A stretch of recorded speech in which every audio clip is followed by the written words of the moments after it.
Good morning, everybody. What is going on? We are reviewing the She Hair Extension Starlight tool. We want to see if these applicator tools are worth the hype. That's what we are about today. Good morning, John. How are you, buddy? Hey, what's going on? Pretty good. I'm excited. I'm excited because the Starlight applicator tool, for someone like me who is not the master extensionist, as my partner in crime here in the other screen is, has made me actually help me to make K-tips part of my regimen, which I am very, very, very thankful for. It's a tool that I don't fumble around with. I don't know. Do you have one on you? I have one today that we're going to talk about. So yeah, this is what we're talking about. Yep, that's what we're going to talk about. So get right into it. Yeah, open up the box. Those of you who don't know what we're talking about, the Starlight tool from She Hair Extensions is designed for keratin bond hair extensions. That's what it's designed for. And keratin bond extensions are individual strands of hair extensions that are applied to the hair that look the most natural, the most seamless, the most hidden inside of the hair. So you get the nifty little booklet that comes with a whole bunch of instructions on how to turn it on. This is the actual tool itself. So you got yourself a nice little temperature gauge reader control on there. You've got I don't know if I can do this on an angle. You got a simple on-off button in there. And then you've got the applicator tips. These applicator tips are Teflon coated. So Teflon coating, just like your pans, for cooking, prevents the bond to stick. One of the things that happens is you press really, really hard because you just think of it like a flat iron in your hands. You press the crap out of the bond, and it makes the bond tend to stick to these plates when they're metal plates. So having the Teflon coating on there is really, really nice. These plates themselves are actually ceramic. They're not metal. So it conducts the heat at a lot lower temperature heat, which is a lot better and safer for the bond and for the hair as well.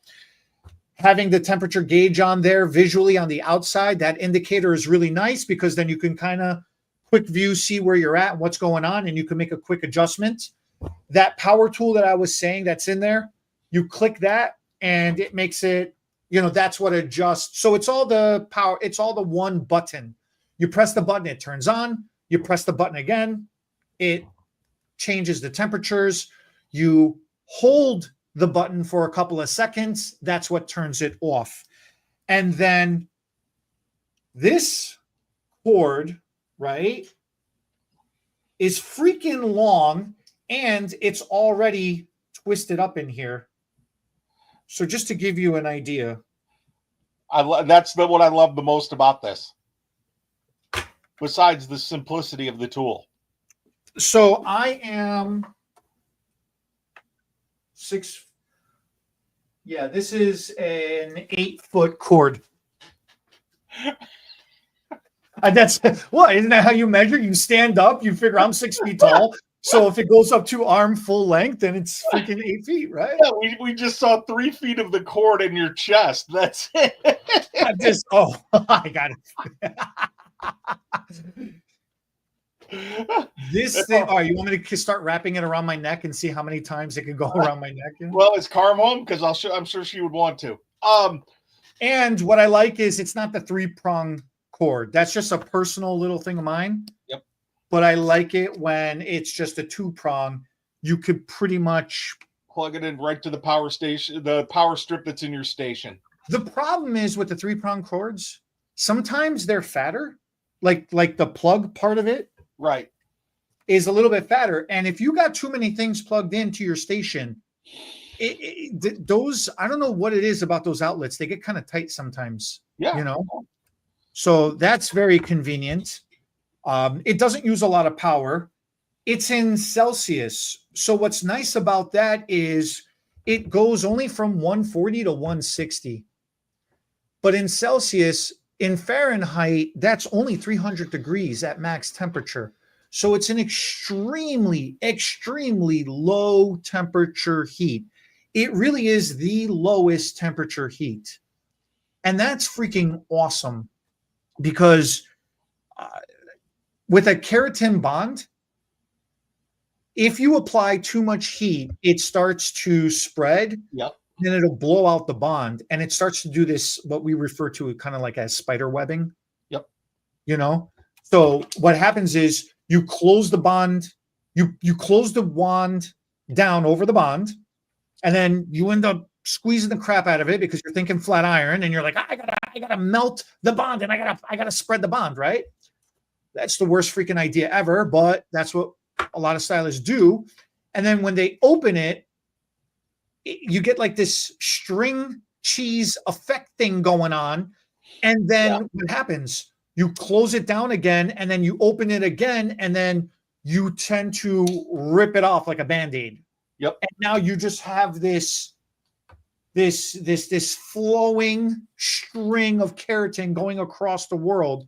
Half the keratin that's supposed to be on the client's head is now flying across the salon, you know. And then what do? You sit there and you try to pick it off. Then you're like, ouch, that's hot. or you're scorching a towel with it. Or you're scorching a towel with it. I mean, it's just a hot mess. The whole thing is a hot freaking mess. And that's the whole point. You're using too hot of a heat. So going only up to 300 degrees Fahrenheit, 160 Celsius, it's a very low temperature. It's going to take a minute for that bond to spread, which is awesome. You're not melting anymore. You're only spreading the bond. So you're keeping the integrity of the keratin a lot more intact. Now, when you go to open it and you go to take it off, it's not going to stick. So it's just going to come off way more clean. Now you've got all your keratin right there. You're not sitting there trying to recollect it and do like this. That's why a lot of people end up rolling the bonds instead of folding them, because they're trying to collect it all back together again. Yeah, That's the problem. That's the issue, And then that's really nice. So now you have a full bond to work with. And like you just said, now you have a choice, which is huge. You can choose to roll the bond if you want to. You can choose to wrap the bond flat if you want to. You can choose to do the signature she hair extension technique, which is the zero trace bond. Right. And have it be practically invisible. So, I mean, you have so many options now and so many choices. So that is the She Hair Extensions Starlight Tool product review. You get the tool. It comes in a nice box, which is pretty cool for storage purposes. Yep. Inside the box, you get this nice little stuffing thing. So that's, keeps it in place. I have to just share one thing with everybody. When Eddie trained me on the Starlight tool, I did, and he's kind of making fun of me because I did exactly that. I thought I had a flat iron in my hand. I put that hair under the bond and I squeezed it, and it was like a grilled cheese sandwich. It's just, everything just came oozing out the side. I had keratin everywhere. It was on my fingers. It was everywhere.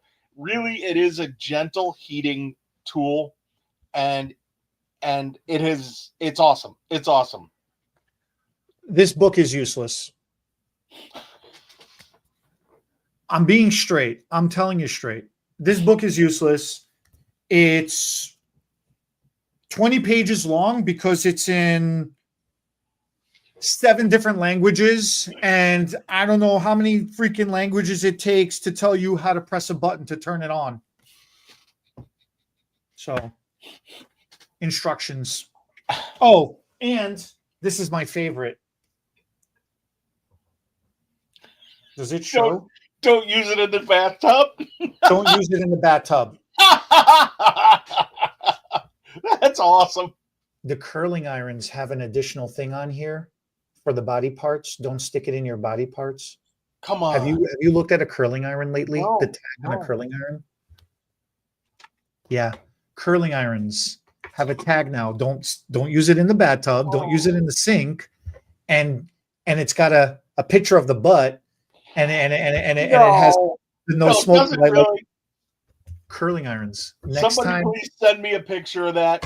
Somebody please. I'm telling you, people need warning labels for everything nowadays. Oh, what, you don't like making toast while you're in a bathtub? Toast is great. But while you're sitting in the tub? Well, why you're? I mean, what? You read a book, you have a glass of wine, you have candles everywhere, you got rose petals. Why not have toast too? I mean, butter and toast. Yeah, sure. Let's go real full kinky here.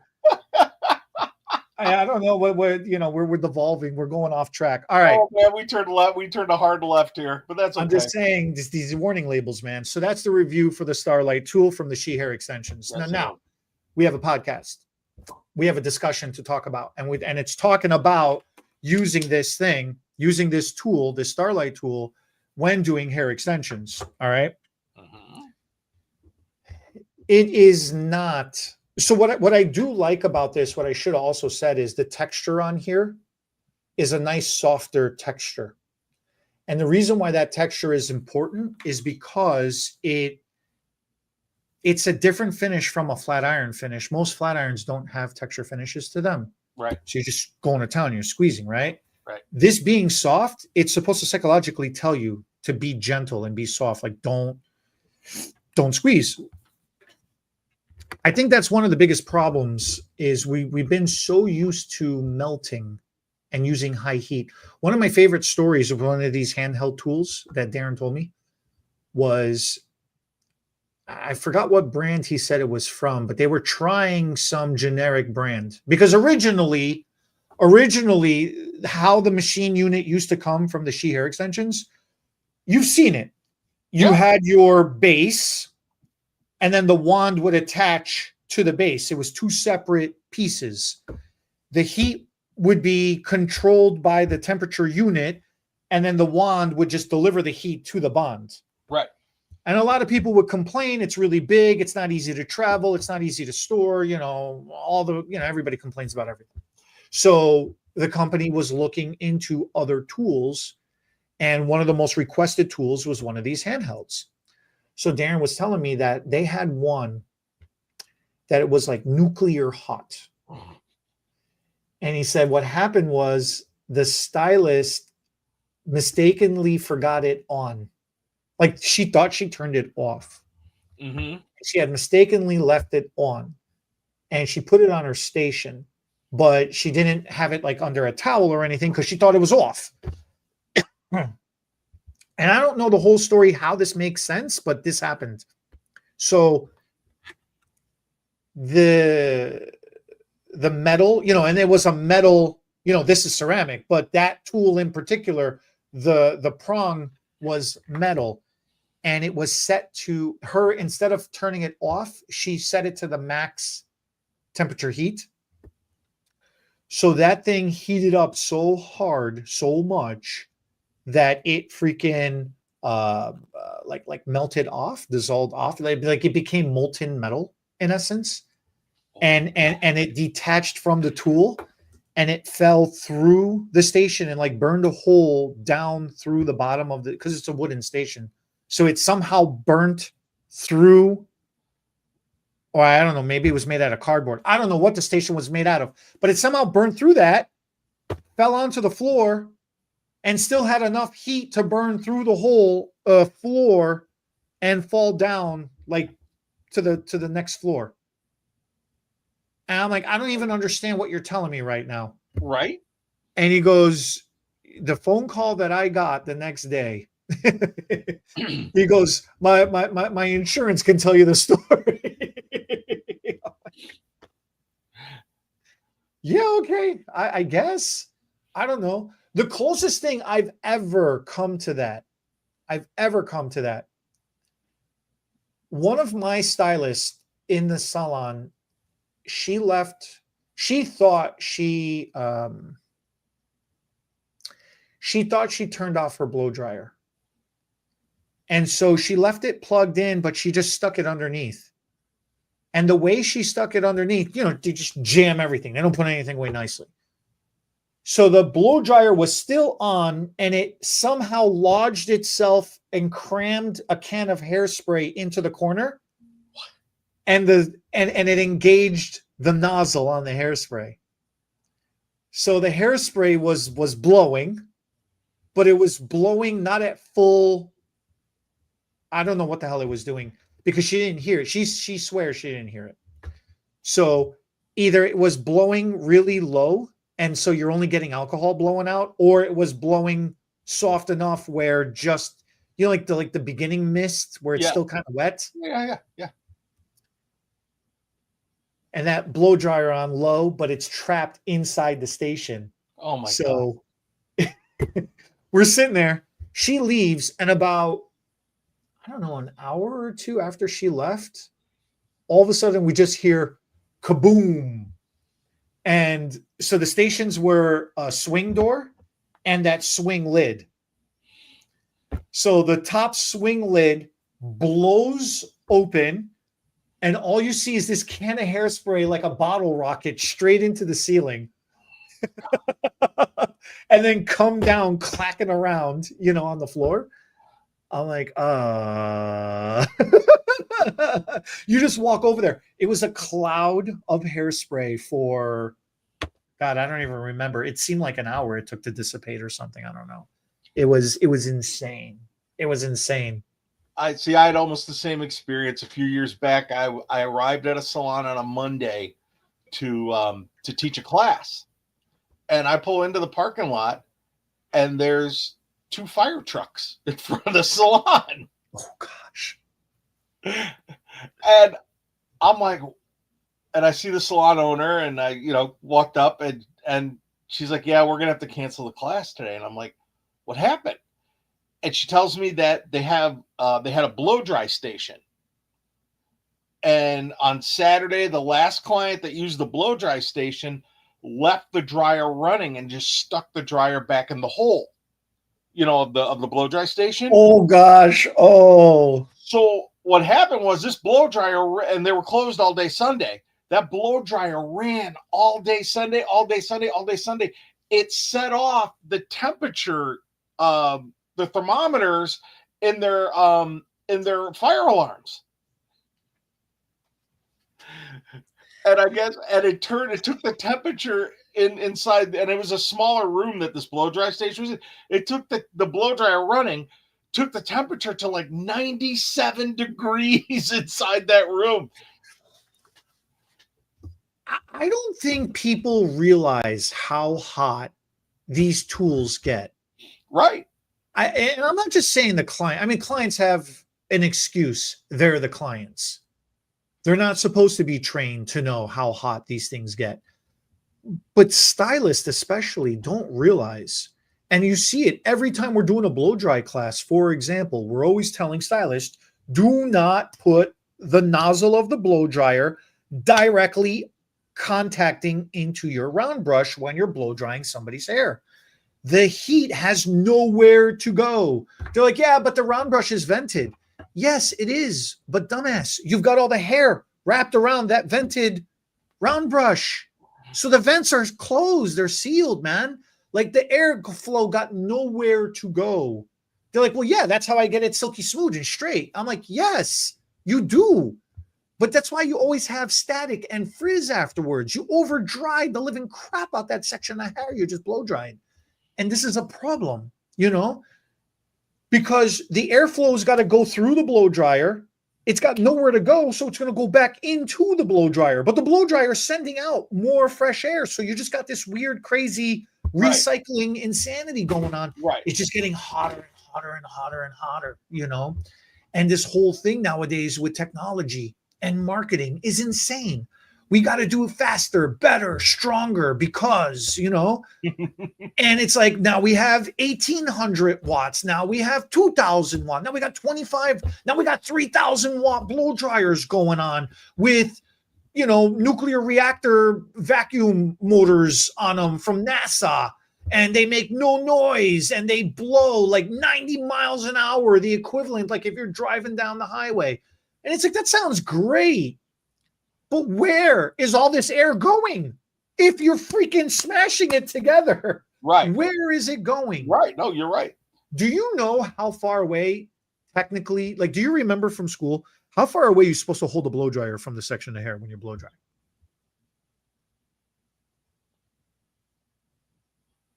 Wow. Same thing like a can of hairspray.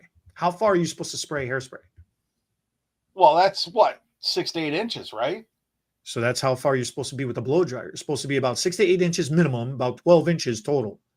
Yeah. You're supposed to be this freaking you're supposed to be this far away. And then that's why they say use a concentrator, use the nozzle. Like, where's all that air going to blow? And then you'll see a stylist start off from far away and progressively get closer and closer and closer until they're not making full contact. They're just like this far away from it. Well, I'm not going to lie. That's kind of, but I always make sure that my airflow is down the hair shaft instead of. That is good for a different reason, right? You don't want to be making, instant frizz. But okay, so the whole point is, we get side railed. The whole point is all that heat, you've got that focused and concentrated into a tool. You got to be really careful. So this whole idea, keratin bonds used to be really thick. Right. So you needed all that heat. And we were literally trying to melt them down to make them pliable so we could do something with them, Right. But the technology has improved so much over the decades, so much. And especially she hair extensions has blown away the technology. In the past decade, the way the bonds have changed is amazing. So thin, so compact. They're machine stamped now, so they're all perfectly unison. They're not hand rolled anymore or handmade anymore, like how hair extensions used to be. And they're pure keratin. I know a lot of people slang like to refer to them as K-tips. K-tips are different. Keratin bonds are different. They both serve the same purpose, but the material, you want pure keratin. Okay. K-tip is a slang term for keratin, but it's a hybrid material. It's not necessarily 100% keratin smoothing keratin tipped. Okay. Right. Don't let the fancy marketing words, fool you or throw you. Right. So that's the whole difference. Now, with that said, because the bonds have gotten more compact and more thinner and smaller signature, they're a lot more easily hidden in the hair. So by default, you don't need all that extra heat. You really, really don't. She Hair Extensions was among the first companies to come up with cold fusion. Did you ever have the opportunity to play with cold fusion? Don't you remember when we were doing the cold fusion? And I remember backstage with the machine, and I remember that model collided with the tray table. I remember you were doing the keratin. She collides with the tray table. The machine goes this way. You're still holding the wand. I don't think you knew what was going on. And you're like, wait, this thing isn't working. I still remember that. I'm like, yeah, hold on. And we had to plug it back in. But yeah, I remember the cold fusion. Definitely. It was such a new technology at the time. We never knew if it was working or not working. It was cold. There was no heat. Right. And so the machine would beep to let you know that it activated, and then it would beep again to let you know that it deactivated. Right. And then that's when you knew to start manipulating the bond, and attach it to the hair.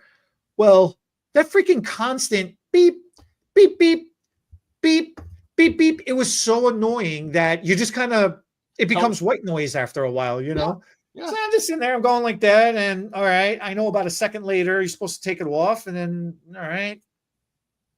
stupid ass machine. Come on. Nothing. Nothing was happening. Right. I guess that's, yeah. It was wild, man. It was wild. Right. So yeah, I mean, sheet hair extensions, the amount of revolutions. They had the first, I don't know what the name of the machine was called, but we used to call it the toaster. It looked like an old toaster oven, and that one was like the first of it was the first generation. And it was so cool because that one went to 350 degrees Fahrenheit. And it was 50, all the machines back then used to go to 400. So being down 50 degrees, we were like, whoa, this is wild. It was still really hot, but it was cooler than what was available. So it's like, all right, wow, this is awesome. Then the second generation came out, that Classic Genius machine. And that was like, whoa, that thing was down to 320 degrees. Like it was dropped down a little bit further. And you're like, whoa, this is wild. Like this is really, really wild. So then the problem with that one was the machine, the way it was, the wire would come out of one side, and then like the wire for the electrical cord would come out of one side, and the wand wire would come out the opposite side.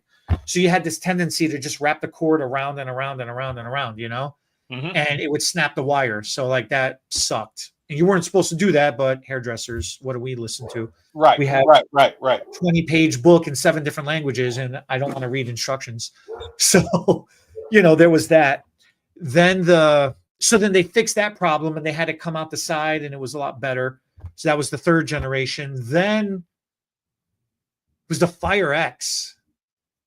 The Fire X machine was freaking cool because the cords were detachable, and it was a cooler looking, square rectangular shape thing, model. That one, was 310 degrees, something like that. And it used an infusion of it was like a hybrid. It was when we first got warm fusion. Instead of getting heat and hot heat, we started getting warm fusion. So it was like this hybrid technology of heat activation. It was wild. It was freaking awesome. Then we got the Flat Magic, am I saying it right? Yeah. The Flat Magic was the 5th generation machine. So Starlight is actually generation 6 now in the grand scheme of things. I mean, that's over, and that's just in our past 30 years now. Right. Yeah, 6 no. generations. Do the math, man. That's like every 3.5, 4 years, they're coming up with a new machine. It's amazing. It's amazing. I mean, and from, like I've always said in everything that we do, I'm a newbie as far as extensions go. I used to stay on the other side of the model room and let you guys go do your black magic over. But watching the evolution, and actually as an outsider looking in, watching the evolution of hair extensions has just been truly, truly amazing. And especially with what she has done, blows my mind. Exactly everything that I would love to go back in the warehouse and find some like old bonds, like from like way back in the day.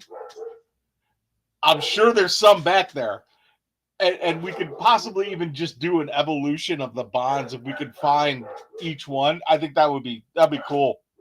Man, we would, yeah. All right, fine, fair enough. We'd have to look through old footage and stuff and see if we could find it. That'd be a trip down memory lane, man. Let me tell you. Yeah, but I'm sure there's there's a box back there, at least a box or two. With us being able to do that, it's possible. All right, you want to do a quiz? Sure, let's do a quiz. All right, let me see if I can do this. All right, even I don't know these quiz questions. Oh, all right. This is going to be a little bit for both of us. Okay. I'm going to have a cheat sheet because I'm reading them, though. I know. What type of extension application is the Starlight tool used for? Is it tape-in extensions, beaded weft, fusion keratin bonds, or clip-ins? I'm going to go with fusion keratin bonds. Yeah, that's okay. So this is a nice warm up question. What is the main purpose of temperature control in the Starlight tool? Is it to melt the bonds quickly for faster installs, to prevent heat damage to natural hair and keratin, to increase volume, or to cut the hair while bonding? Whoa. I'm gonna go with the heat damage, Alex. Yeah, it's to prevent heat damage. Definitely. You know, melt the bonds quickly for faster installs, unfortunately, is still a mindset. A lot of people are still thinking that way. Lower your temperature, take your time, let it take an extra second or two, soften the bonds, make them pliable. Don't sit there and try to, you know, faster rickabubbe is not for keratin installs. Okay, not for breaking down the bonds. If you're not first, you're last. Oh man. What does the term zero trace bond imply? The bond will dissolve in water. The extensions are temporary. The bonds are nearly invisible. They lay flat to the scalp. Yes. The bonds are nearly invisible. They do not rinse out with water. Could you imagine if a hair extension dissolved in water? It'd be a bad day. I don't know, man. I'm going to go with the last two. The bonds are nearly invisible and they lay flat to the scalp. I mean, I guess if we only had to choose one, the bonds are nearly invisible. That really is the greatest freaking thing. It is. It is. About that technique. Thank you, Sandy. Sandy, you created some amazing. If you guys don't know, Sandy Donafee from Ohio, man, she's freaking amazing. She's such a talent. Go check out her book on Amazon. We should put that in the link in the description. It's freaking awesome. She's got it's fantastic. Why is zero trace bond ideal for clients with fine or thinning hair? The bonds are more visible for easy maintenance. The keratin is colored.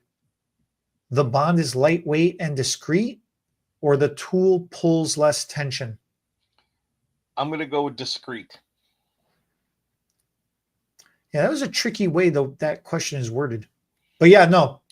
The zero trace bonds are very, very lightweight and very discreet. Mm-hmm. It doesn't fuse into the hair. It just shares space alongside the hair. So it doesn't matter.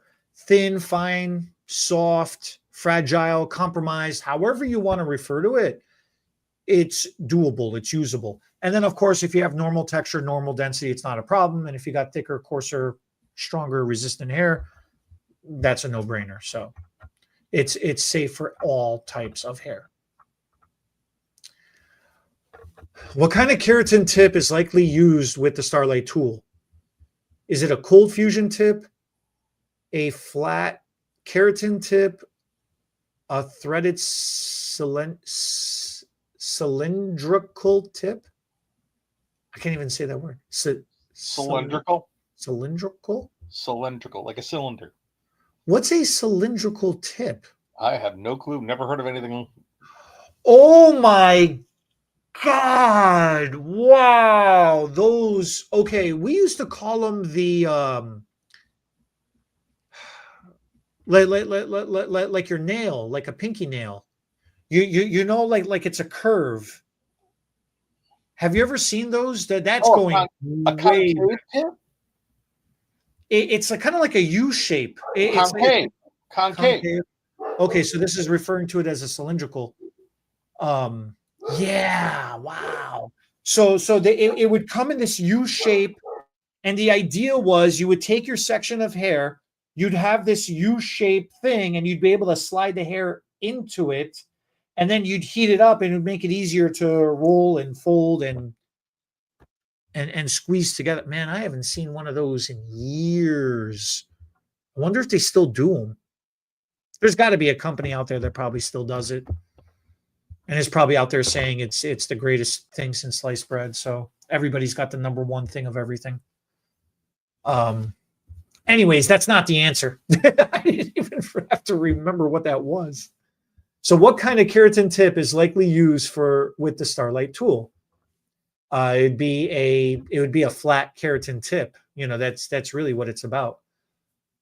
The cold fusion tips, the whole cold fusion was an interesting technology back then, man. It really was, because cold fusion used vibrations. Like, instead of using heat to spread the bond, it used heavy, strong vibrations. We would say almost like microwaving, use that kind of vibration to in essence break down, soften the keratin, and that is what would cause it to spread. But you had to be so fast with it because you're not using heat. So as soon as it spread, you'd have to manipulate the bond and put it together and get it into the size and shape you wanted, because the keratin would immediately harden within a second. And the coolest thing for display purposes, especially on stage, you'd get a cup of water and you dip the tool into the cup of water, and you'd see all the water start to bubble and vibrate. Like, it was really wild. So yeah, cold fusion, they still make it. At the time when it came out, it was the coolest thing ever, but man, it was terribly expensive because it was brand new technology. Right. There's a lot of innovation went into it. Right. Now it was like $3,000 or $4,000. It was $3,000 to $4,000 for one of those kind of machines. We're talking, like 10 years ago now. Now, here's a question, and just because, once again, newbie to the hair extension world, could you use a cold fusion machine on the keratin bonds today? Oh yeah. Oh yeah, absolutely. Okay. Oh yeah. Okay. I like that. The keratin bonds right now are the thinnest, the flattest, the most compact they've ever been. And what's really nice is, I wish I had a keratin bond next to me right now. I should have thought this through better. When you look at a keratin bond, it's got the square logo in the middle, but then it's got two lines on either side. And Right. those lines are designed to help folding that much easier, So when you soften the bond, because we're not melting the bond anymore, we're just softening it. So as it softens, those little grooves in there, those two little grooves in there, are designed to make the folding process that much easier as well too. And especially for a woman who's got nails, they got longer nails, right? I can tell you how many times in the past you'd see halfway through a class, you'd see one of the stylists run in the back corner and she'd have a nail clipper and she'd just be clipping her nails down and filing them down, that's how hard the bonds were to work with. But that was just, every bond was hard to work with back then. Nowadays, you can have nice long nails and still be able to fold the bonds nicely too. So it's awesome. It's really, really awesome. That's cool. That's so cool. That is so cool. Yeah. Yeah. So is that it for our quiz? I mean, I got a couple of more. You want to run through them, or you want to be done? Let's do it. How does a seamless bond improve client experience? Does it make the hair shinier? Does it prevent matting and discomfort? Does it add to the bond, or does it increase hair growth production? Give me that again. You got to ask my question again. What? I don't know. I don't know what happened. This week's quiz is a little goofy. How does a seamless bond improve client experience? Does it make the hair shinier, or does it prevent matting and discomfort? It prevents matting and discomfort. I don't even know what this question is, bro. It prevents matting and discomfort. It just makes it easier to comb and brush and maintain the hair. Yeah, that's a pretty complex question there. I don't know. What is one way stylists maintain clean partings during the zero trace bond installation? Is it to use hair gel to stiffen hair to make it easier to grab? Apply with a tail comb and clip back clean subsections?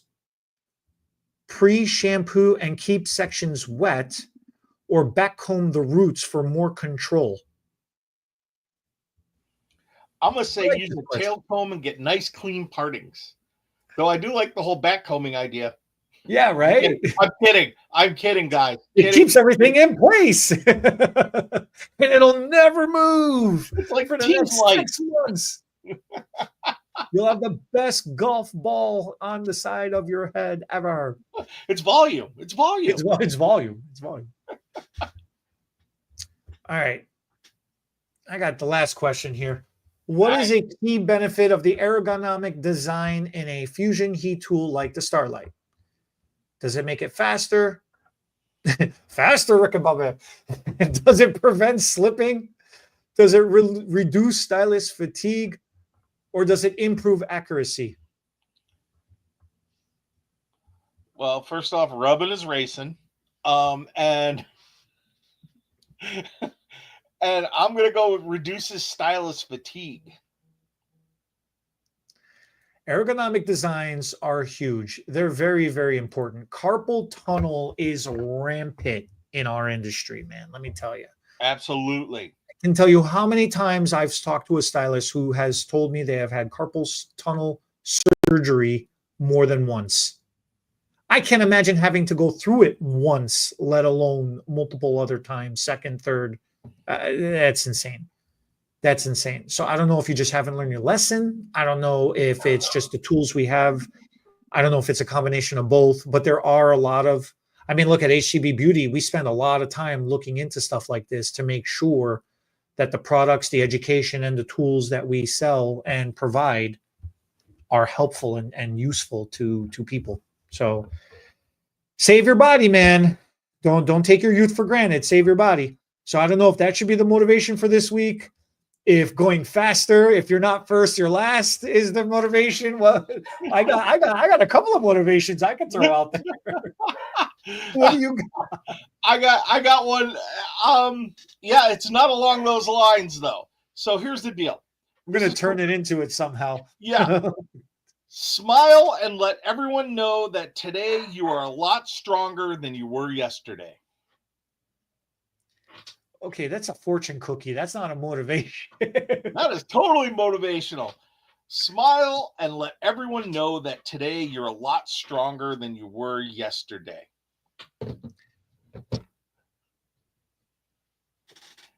What does that say? Down. I don't know. So do we keep that light or do we go heavy on that one, man? There's two ways you could go. I'm going to go light with it. I'm going to go real light with it. Here's the deal. At least in the way things work in my brain, which is basically two squirrels that chase each other, and then every now and then they collide, and I get an idea. Yesterday is yesterday, and today is today. As far as I'm concerned, that's a fortune cookie. Yeah, and you gotta make up your mind that whatever happened yesterday, that's in the past. It's done. It doesn't define what your day is, what today is going to be like. And you got to be stronger today than you were yesterday. Or as like old coaches used to tell me, are you better today than you were yesterday? If you are, then you're winning. Because if you're not first, you're last. Yes. I did it. I told you I'll throw it in there, man. Well, I said, how was that for the setup? And then you got the spike.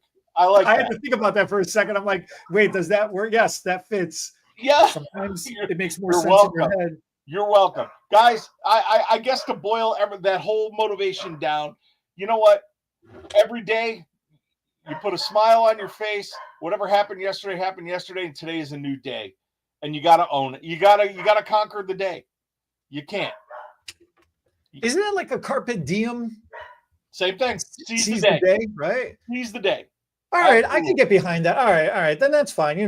Sometimes you hit me with these quotes and you hit me with these sayings, and it gets kind of rough. It's like thinking about it because you're being hypocritical. That's why it confuses me sometimes, because you taught me that the Stylist mantra is we run on caffeine and hatred. So are we a Sith Lord or are we Like the Minions, you know, are we got to think about the Happy Song, or like the Lego Movie, everything is awesome.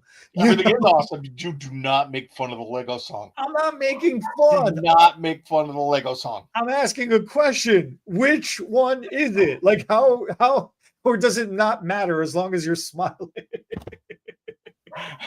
It's the Lego song when you're out in front of clients, and then you become a Sith Lord when you walk into the back room. Oh my God.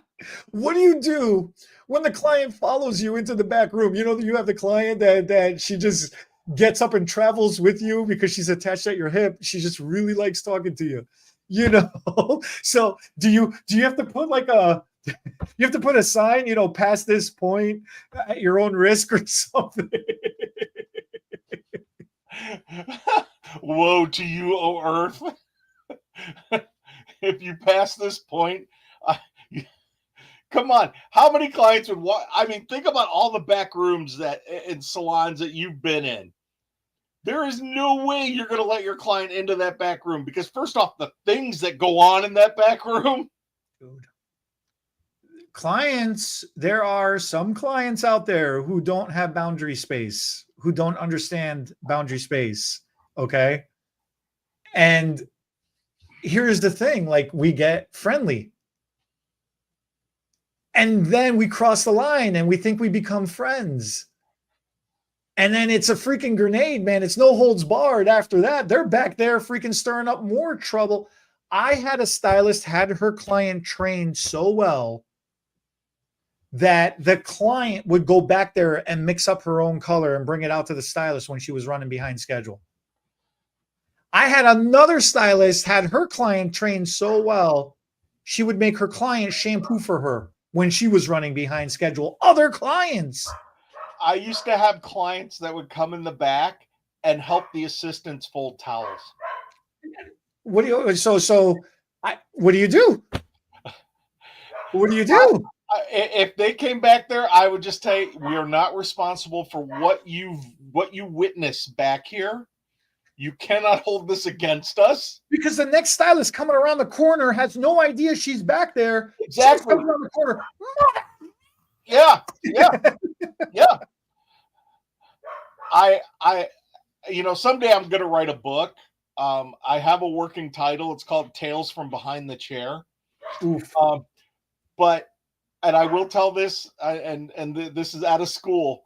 I worked with a gentleman who really thought it was funny to rub himself on his coworkers, if you will. He would just come up and start dry humping you. He did that once with me, and then we decided that wasn't a good idea anymore. Because I told him normally I get drinks first before this happens. And he was accosting one of my coworkers, and a client did come around the corner because our back room did not have a door. They didn't have doors on it. It was open. You just walked, you know. Most back rooms don't have the doors on you know, she's this, 70-year-old woman, and she's like, "Oh my goodness." So yes, there are things that happen in our back room that we just, clients should not be back there. They should not be back there. And if they come back there, it's of their own peril. Eesh. That's a day. Oh, That's a day. Like I said, in about 20 years, I'm going to write the book. When I'm out of the business, I will do it by a pen name. And so guys, that's what we got for you this week. We greatly appreciate all of you. If you appreciate us, please go to htbbeauty.com. Check out the stuff we got going on there. We've got education. We've got all kinds of stuff. And we'll be back next week, where I'll be back in the salon. So my stupid dog, who's in the background, is going to be in foster care. I'm kidding, you dog lovers. I'm kidding. She's cute. She's adorable. She's so adorable. I love the little freaks. Does anybody do that to their dogs? Did you go up there and pinch their Oh yeah. she just, I apologize, everyone. She does not like the landscapers that come. I've taken her out to meet them and everything, and she just has a dislike of them. So, but thanks, guys. We appreciate everything that you guys have done for us. Our 1,700 views. How many? I have no idea what you're talking about right now. When we did the metrics, where we at? 1,700 subscribers? Oh, yes. Okay, yes. Okay, now I know what you're talking about. Yeah. Views. Subscribers, 1,700 subscribers. Hey, guys, thank you. We appreciate you guys. And yeah, for being a new channel, that's pretty wild. Yeah. You know, it's and just in this short couple of months this year, you know, that it's a good pace. That motivates us than we thought it was going to be. Yeah, that motivates us to keep giving you guys more content and stuff like that. So thanks, guys, and we will catch you guys next week. Thank you guys all for watching. Go out there and make a difference, one client at a time. One at a time.